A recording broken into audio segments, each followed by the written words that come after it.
do not make the decision to get a second degree out of fear. Today, I want to try and answer the question of whether or not you should go ahead and get a second bachelor's degree or another degree in A, B, C, D. The reason that I wanted to make this video is because I got so many questions on my YouTube videos of people asking me whether or not they should go ahead and get a second degree, mostly a bachelor's degree in a particular field. And the question sounds something along these lines. I got a degree in pharmacy and now I'm thinking of getting a second degree in English literature. Is this a good idea? Or I got a bachelor's degree in business administration and now I want to get a second degree in biochemistry. Or I got a degree in biotechnology, but I think I studied the wrong subject and now I want to go and get a second bachelor's degree in psychology. Should I do it or not? The thing is that there is no straightforward answer to this because it really depends on what your goal is, what you are trying to achieve specifically by getting the second degree. So in case you are someone who's also thinking about whether or not you should go ahead and get a second bachelor's degree or even master's degree or PhD, but you still have some doubts about whether or not you should do it, the reason could be because your goal is not specific enough. You might already have a general goal, but the problem is that because it is not specific enough, it's not enough to make you excited about it, motivated about it. It doesn't provide you with enough meaning because the goal is just so generic and so broad. And that can be one of the reasons why you still have serious doubts about whether or not you want to get that second degree. So one of the things that you have to do if you want to solidify your decision about getting that second degree is to specify your goal. If, for example, you want to study biotechnology, then it's not enough just having a goal of I like working in the lab, I like doing research in mind, but it has to be something more specific. Many people who want to go back to school also say that the reason for getting a second bachelor's or master's degree is also because they think that they don't have that good of a chance to get a job with their first degree, and they think that by getting a second degree they will have a far higher chance to get a job after graduation. And this makes sense to a certain degree, and this is what I mean. If you were to get a bachelor's degree in mathematics, then it is very possible that you would have a higher chance to get a job faster compared to if you got a degree in English literature. But this is first of all a very broad generalization, and secondly, I do not think that you should pick your degree or what you want to study based on the likelihood of getting a job after graduation. And this is the reason why. I believe that in any field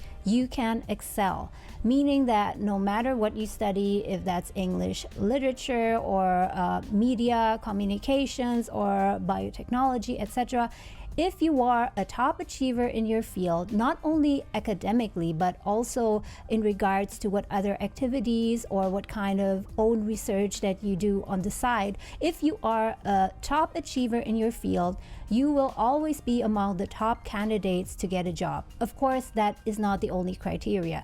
Education experience is only one aspect. The other aspect is also whether or not you have the skills for job hunting. And what's important here is not only your resume, but also networking, building connections, and reaching out to your second degree connections, and so on. But that is a topic for another time. The important thing to note here is that you shouldn't choose what you want to study, what kind of degree you want to get based on your expectations about the job market. I do think that that is one aspect to consider, but it shouldn't be your main train of thought or not your main criteria. Always start with the end in mind. You have to figure out first what your end goal is. And this doesn't mean that you need to know what you want to do for the rest of your life, because you can have many careers and changes in your career throughout your life, but at least you need to have an idea of what you want to do in the next 3 to 5 years, or at least within the next 1 to 2 years after you graduate. So you have to orient all your learning and accumulation of experience toward that goal and then work backwards. Think about what you want to achieve. Let's say, for example, you want to find a new method of curing disease by using nanotechnology. I'm not an expert in this field, but let's just say that this is a very specific goal. And then from there, you work yourself backwards and ask yourself what kind of education, experience, or even personal learning, like learning by yourself, you need in order to achieve that goal, and not the other way around. So instead of asking yourself between degree A and B, which one is more promising for the job market, instead ask yourself what it is that you want to achieve within the next 5 years for your own career, and based on that, make your decision about the degree. And it might not be that easy and that straightforward, because you might have an information gap there. And that is where you need to reach out to people in the industry, people who are already working in the kind of career that you want to be in, and ask them specifically, if this is what I want to achieve and what I want to do in the next years, is this the best way to get there, or are there possibly other ways that you don't know about yet? Many people think it's about the degree, that the kind of degree you get and the GPA is the most important thing for getting a job. And of course, it plays some role in the job hunting process, but I think that it's a minor role. What's most important is actually your drive, your passion, and your interest. Because no matter what you study and what your GPA is, if you are not truly interested in that area, in that subject, that will show. And when it's time for you to apply for a job and you have the chance to talk to a hiring manager in an interview, then they will sense if you are not truly interested in that area. And this is something important I want you to know. The future of work is interest driven rather than discipline driven. And this is what I mean by this. A discipline driven world of work, if you will, is a world where you start off by picking a particular subject or a study field, for example, biotechnology or psychology. You start the study program, you go through the curriculum, and along the way you ask yourself, what can I do in the world of work in terms of career if I have this kind of degree? What options do I have with this degree? What kind of earning potentials do I have with this degree? But in the future, many things will change. Everything will become much more interest driven. And here's what I mean. Nowadays, the pace of change is much faster. There are so many changes happening very fast in the economy, in technology. What I see happening in the future is that there will be a lot of opportunities to carve out your own niches.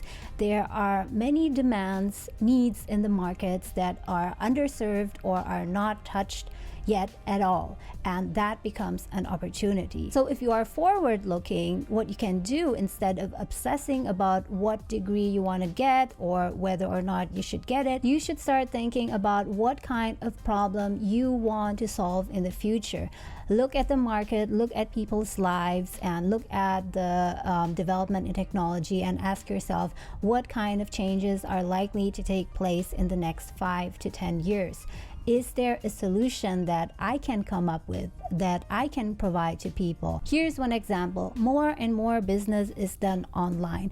There are so many YouTubers like myself, podcasters, and people who do their business online. And although all of us are becoming used to this already, this is actually something, a development that's been happening very recently. And I'm sure that there are plenty of entrepreneurs who are conducting their business online who feel a specific kind of stress. So if you want to become a psychotherapist, for example, you could think about how in the future, in the next 5 to 10 years, you could provide a kind of service or therapy that focuses on the specific kind of problem. For example, how you can help people who are experiencing burnout from working online, being online almost 24/7. And don't be worried about being too specific about your goal, because your goal can change. It doesn't have to be fixed, but at least if you start somewhere, if you have a specific goal in mind, you will be able to make a better decision about what degree to get now, whether or not to get it, whether it makes sense, if there are other alternatives. And this process of arriving at a specific goal will also help you to understand yourself better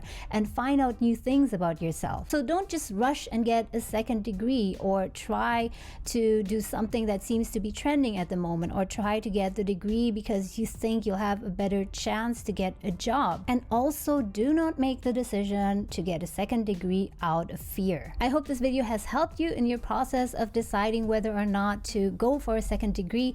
Let me know in the comments if you have any other questions. Thank you so much for watching, and I wish you an awesome day.